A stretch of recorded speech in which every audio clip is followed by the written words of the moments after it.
Hello friends, welcome back to my channel. Today we are going to learn journal entries, practical question number 3, page number 85. जैसा कि आप देख सकते हो मैंने क्वेश्चन आज यहाँ पे ऑलरेडी लिखा हुआ है जो टेक्स्ट बुक का क्वेश्चन है और बाजू में मैंने जर्नल का फॉर्मेट प्रिपेयर करके रखा हुआ है। As you all know journal का फॉर्मेट, जर्नल एंट्रीज तो मैं ऊपर लिखना है किसकी बुक है, तो journal entries in the book of Messrs Ashok general store. पहली कॉलम को date, particulars, LF means ledger folio number, ledger का जो पेज नंबर होगा वो यहाँ पे लिखा जाता है। बट अभी हम लोग सिर्फ उस कॉलम को ब्लैंक रखेंगे। डेबिट और क्रेडिट यहाँ पे अमाउंट आएगा, ठीक है। सबसे पहला हम लोग स्टार्ट करते हैं एंट्री से। 2019 में फर्स्ट को received ₹5000 from Ram on behalf of Bharat, यानी हमने पैसा रिसीव्ड किया है, रिसीव्ड फ्रॉम राम, हमें राम के पास से 5000 रुपीस रिसीव्ड हुए, बट वो रिसीव्ड हुए on behalf of Bharat, Bharat के बिहाफ में। तो हमें राम ने दिए हैं पैसे, तो कैश कम्स इन है, बट किसने दिए हैं, तो राम ने, but on behalf of Bharat, मतलब भरत के बिहाफ में वो पैसे हमें दिए हैं। मतलब हम जब एंट्री करेंगे दैट्स व्हाई हम राम की एंट्री नहीं करेंगे, विल राइट भरत, बिकॉज हम भरत को जानते हैं। दैट्स व्हाई इस एंट्री में दो अकाउंट अगर बोलूं तो रिसीव्ड है मतलब ट्रांजैक्शन है और कैश ट्रांजैक्शन है। तो एक अकाउंट होगा कैश और दूसरा बनेगा भरत। कैश कम्स इन तो डेबिट एंड भरत हमारा होगा क्रेडिट द रिसीवर।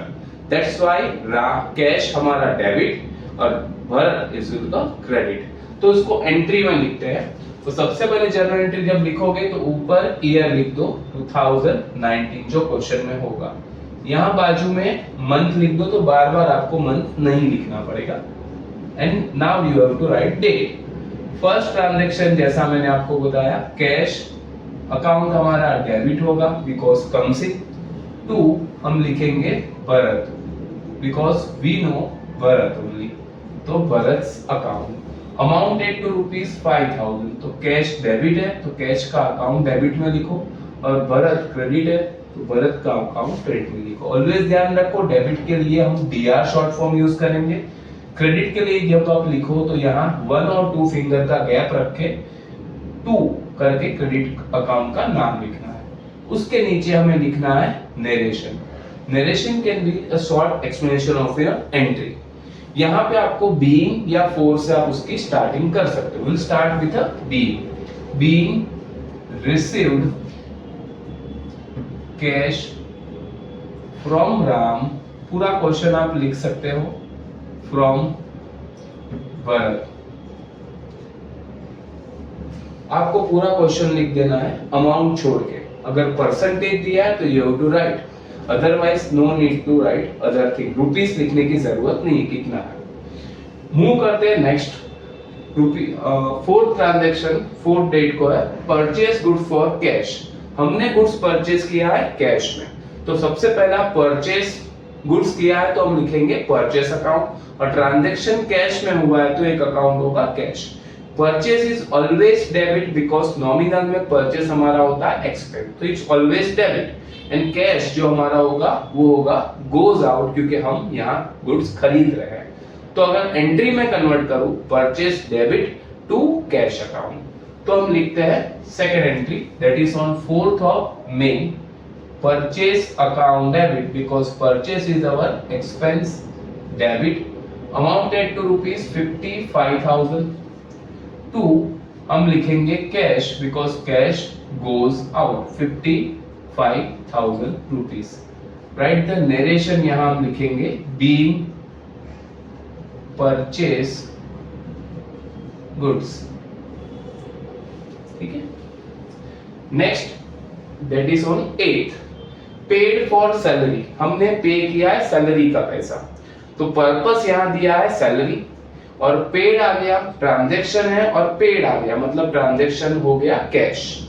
तो कैश ट्रांजैक्शन में एक होगा कैश और दूसरा हमारा होगा पर्पस जो हमें दिया है यहाँ सैलरी। तो सैलरी हमारा नॉमिनल में होता है expense. Expense is always debit, nominal का रूल है debit all expense and losses, credit all income and gain. तो यहाँ ये एक्सपेंस है, that's why we will debit the salary account. And दूसरा कैश कम्स इन और गोज आउट, तो यहाँ हम पे कर रहे हैं तो cash goes out, that's why entry बनेगा सैलरी टू कैश। तो write down this entry in our book. 8 को हम लिखेंगे salary account debit to cash account, amounted to ₹8,000। यहां लिखेंगे being paid for salary. Move करते हैं हमारे नेक्स्ट ट्रांजेक्शंस की ओर। That is on 12th purchase goods from Ganesh ₹30,000 on credit. Transaction है लेकिन यहाँ क्लियर लिखा है क्रेडिट में है। अगर ट्रांजेक्शन क्रेडिट में है इसका मतलब हुआ कि हम पार्टी का नाम लेंगे। एक तो क्रेडिट ट्रांजेक्शन में will write the name of party, that is Ganesh. और दूसरा हमने परचेज किया है गुड्स, तो गुड्स है तो परचेज करने पर हम लिखेंगे परचेज अकाउंट। तो जैसा मैंने पहले भी बोला purchase is our expense nominal में, तो वो होगा debit and Ganesh is the giver, तो परचेज एक्सपेंस में debit and Ganesh credit the giver. तो whenever we are writing this entry, what we are going to write here? Purchase account होगा debit ₹30,000 to हमारा होगा गणेश अकाउंट, तो Ganesh account ₹30,000 being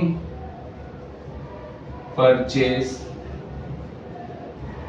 goods on credit, like this. Next is on 17th date को हमारा next transaction हुआ है, that is sold goods to Mrs Neha ₹60,000 on credit. ये भी ट्रांजैक्शन है और लास्ट में इसमें भी लिखा हुआ है ऑन क्रेडिट, मतलब ट्रांजैक्शन है बट क्रेडिट में है। तो एक होगा party name that is Mrs Neha और दूसरा होगा गुड्स सोल्ड किया है तो हम लिखेंगे सेल्स अकाउंट। जैसा मैंने बोला था purchase is always debit because वो होता है नॉमिनल में एक्सपेंस, वैसे ही सेल्स इज ऑलवेज क्रेडिट क्योंकि वो हमारा नॉमिनल में होता है इनकम। तो sales is credit and Neha होगा रिसीवर, डेबिट द रिसीवर। तो एंट्री बनेगा Neha account debit to sales account. तो you record the entry Neha, तो यहां लिख दोगे Mrs Neha account debit to sales account amounted to ₹60,000. Neha to sales ₹60,000. We'll write the narration being sold goods on credit. Next है हमारा 20 को purchase a machinery for ₹80,000 at the rate 12% GST goods and service tax and amount paid by checks। हमने ये check से पे किया है, that's why ये ट्रांजैक्शन में चेक है तो हम कैश की जगह लिखेंगे बैंक। दूसरा हमने परचेस गुड्स नहीं किया है, we had purchase a machinery, तो हम परचेस नहीं लिखेंगे, हम लिखेंगे मशीनरी अकाउंट। तो मैं यहाँ पे उसका थोड़ा सा वर्किंग आपको पहले बताता हूँ कैसे एंट्री करना है। तो यहाँ पे मशीनरी आपका जो है दैट इज ऑफ 80,000। अब जब हम खरीदेंगे तो जीएसटी इनपुट होता है, जब हम बेचते हैं कोई भी चीज तो जीएसटी होता है, वो होता है आउटपुट। यहां हम मशीन परचेज कर रहे हैं, दैट्स व्हाई उसको हम बोलेंगे input. I stand for input CGST and input SGST.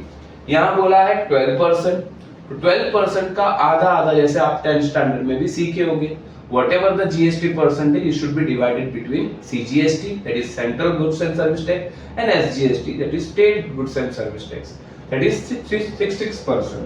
12% है तो उसका आधा 6% यहाँ पे आ जाएगा। और मैंने जैसा कि आपको बताया था परसेंटेज निकालने के लिए अगर एक जीरो निकालोगे तो 10% और 2 जीरो निकालोगे तो होगा 1%। तो यहाँ 2 जीरो हटा दोगे तो 800 रुपीस आपका मिलेगा 1%। 800 into 6 8 6 48, तो 4,800 will be your GST amount, ये दोनों ऐड करने पर टोटल बिल अमाउंट जो बनेगा 16 कैरी 1 दैट कम्स टू 89,600। ये जो टोटल अमाउंट है हमने यहाँ पे कर दिया है बाय चेक, चेक से पे किया, दैट्स व्हाई हम लिखेंगे बैंक। जब भी ऐसा कैलकुलेशन हो तो याद रखने का जो नीचे टोटल अमाउंट है उसका अकाउंट हम करेक्ट लिख लेंगे, तो ऊपर का बाय डिफॉल्ट ऑपोजिट हो जाएगा। जैसे कि यहाँ हमने मशीन परचेस किया है और पैसा पे किया है बैंक से, तो बैंक डेबिट द रिसीवर या क्रेडिट द गिवर, तो हमारी बैंक यहाँ पैसा पे करेगी, दैट्स व्हाई उसको हम बोलेंगे क्रेडिट द गिवर, तो ये हो जाएगा क्रेडिट। अगर ये क्रेडिट होता है तो ऊपर के तीनों अकाउंट एक साथ बन जाएंगे डेबिट। तो जब इसको एंट्री में कन्वर्ट करेंगे तो इस एंट्री को बोलते हैं combined entry. What do you mean by combined entry? Combined entry मतलब whenever there is more than one debit or more than one credit account in any entry, it's called a combined entry। तो यहाँ ये combined entry होगा, तो इसको मैं record करूंगा machinery account debit that is of 80,000, input CGST account debit that is 4,800, input SGST account debit that is also same 4,800, to हमारा होगा बैंक अकाउंट बिकॉज बैंक हमारा यहाँ क्रेडिट द गिवर बनेगा 89,600। नरेशन बनेगा being purchase machinery at the rate 12% GST. ठीक है, this is our 20th entry.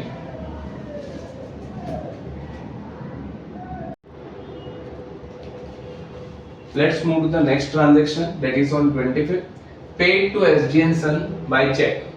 SG and Son को हम लोग ने चेक से पेमेंट किया हुआ है, तो एक तो ट्रांजैक्शन चेक से पे हुआ है, ड्यू टू दिस एक अकाउंट होगा बैंक अकाउंट और दूसरा हमने पे किया SG and Son को, तो SG and Son debit the receiver. तो यहाँ एंट्री में कन्वर्ट करोगे तो SG and Son debit to bank. Let's start यहाँ पे, दैट इज ऑन 25th हम लिखेंगे SG and Sons account debit that is 30,000 to bank account 30,000 being paid to SG and Sons। Move करते हैं next, that is on 28th, receive commission from Ganesh. Ganesh के पास से हमने commission receive किया है। जैसा कि पहले तो ट्रांजैक्शन है तो इट्स अ ट्रांजैक्शन और वर्ड आ गया है रिसीव, मतलब ट्रांजैक्शन हो गया कैश में। ठीक है, तो एक अकाउंट कैश तो फिक्स हो गया। अब दूसरा हमारे पास दो ऑप्शन है, एक कमीशन और दूसरा है गणेश, हम दोनों में से कोई एक ही ले सकते हैं। तो जैसा कि रूल है purpose is important, person is not important, तो पर्पस हमारा क्या है कमीशन, वो हम लेंगे। गणेश पर्सन को हम इंपॉर्टेंट यहाँ नहीं देंगे, दैट्स व्हाई हमारे दो अकाउंट हो गए, एक कैश और दूसरा होगा कमीशन। कैश कम्स इन और गोज आउट, तो हम यहाँ रिसीव कर रहे हैं, दैट्स व्हाई कैश हमारे लिए कम्स इन होगा और दूसरा कमीशन हमारे लिए यहाँ इनकम होगा, तो वो हो जाएगा क्रेडिट। तो entry will be cash to commission, तो will write in our book cash account debit to commission account, amounted to rupees 10,000। Narration being received commission from Ganesh। Next, that is on 30, paid rent। हमने rent पे किया है तो transaction है और paid word आ गया, मतलब ट्रांजैक्शन कैश में है, तो एक तो आएगा कैश अकाउंट और दूसरा पर्पस है रेंट। तो रेंट हम यहाँ पे कर रहे हैं, that's why rent is our expense, तो होगा डेबिट। और कैश कम्स इन और गोज आउट, तो हम पे कर रहे हैं तो cash goes out, that's why cash हो जाएगा क्रेडिट। तो एंट्री जब बनेगा होगा rent debit to cash account. तो हम लिखते हैं हमारी बुक में rent account debit to cash account, amounted to rupees 5,000 being paid for rent. The last transaction for the day, purchase shares of Atul and Company Limited for 10,000 through demat account. Demat account मतलब डीमेटराइजेशन, electronic form में जब हम shares खरीदते हैं तो उसके लिए भी रिक्वायर्ड डीमेट अकाउंट। तो यहाँ हम शेयर्स खरीद रहे हैं, अब चाहो तो इसको एक अकाउंट हमारे लिए, यहाँ पे डीमेट से जब खरीदोगे तो पैसा बैंक से ही जाएगा, दैट्स व्हाई एक अकाउंट तो फिक्स है बैंक। दूसरा अकाउंट जो हमारे पास दो ऑप्शन है, एक तो हम लिख सकते हैं shares of Atul company limited, या तो हम उसको लिख सकते हैं इन्वेस्टमेंट। हम ऑलवेज याद रखें कोई भी shares, preference shares, equity shares, debenture, bond, ऐसी कोई सिक्योरिटीज के नाम दिए हैं तो हमारी बुक में ऑलवेज उस सब के नाम की जगह इन्वेस्टमेंट अकाउंट लिख सकते हैं। तो विल राइट एक तो इन्वेस्टमेंट और दूसरा हम लेंगे bank. Investment is our assets, यहाँ हम खरीद रहे हैं असेट्स को, तो वो कम्स इन डेबिट, और बैंक यहाँ से पैसा पे करेगा हमारा, दैट्स व्हाई क्रेडिट द गिवन। तो एंट्री हो जाएगा investment account debit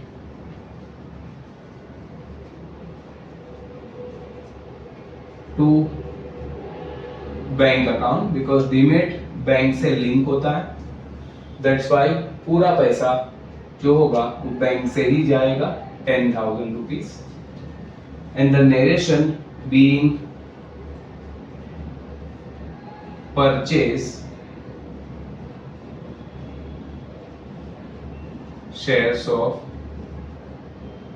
Atul company limited. Always ध्यान रखो सबसे लास्ट में आपको टोटल जर्नल का डेबिट और क्रेडिट का कर देना है।